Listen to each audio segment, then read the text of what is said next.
বিসমিল্লাহির রহমানির রহিম।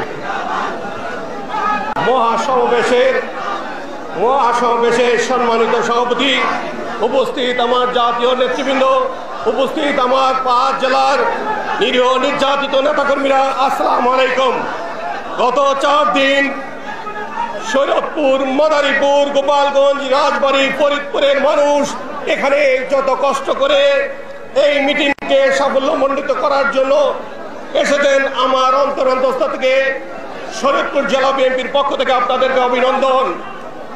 হিসাব পরিষ্কার, যেই প্রধানমন্ত্রী নির্বাচনের আগের দিন নির্বাচন করে ফেলতে পারে, যেই প্রধানমন্ত্রীর কারণে 12 তারিখের সমাবেশ 9 তারিখে শুরু হয়, সেই প্রধানমন্ত্রীর কাছে 18 কোটি মানুষ নিরাপদ না। কেন আমরা 12 তারিখের প্রোগ্রাম আমরা 9 তারিখে এসেছি? আপনি প্রতিটা থানায়, উপজেলায়, ইউনিয়নে আমাদের নেতা কর্মীদেরকে পুলিশ দ্বারা হয়রানি করেছেন। আপনাকে সাবধান করে দেয়, এদেশের মানুষ 18 কোটি মানুষ নির্যাতনে, নিপীড়নে জেগে উঠেছে। এবার আপনাকে বিদায় নিতে হবে।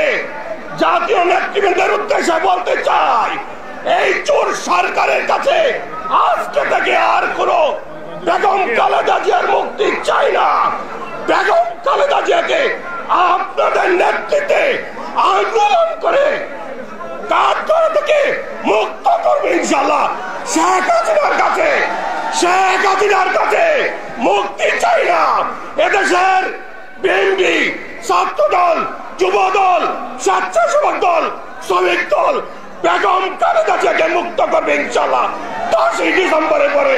সবাইকে ধন্যবাদ জানিয়ে, যারা আয়োজন করেছেন, কষ্ট করেছেন, সবাইকে অভিনন্দন জানিয়ে আল্লাহ হাফেজ, আসসালামু আলাইকুম।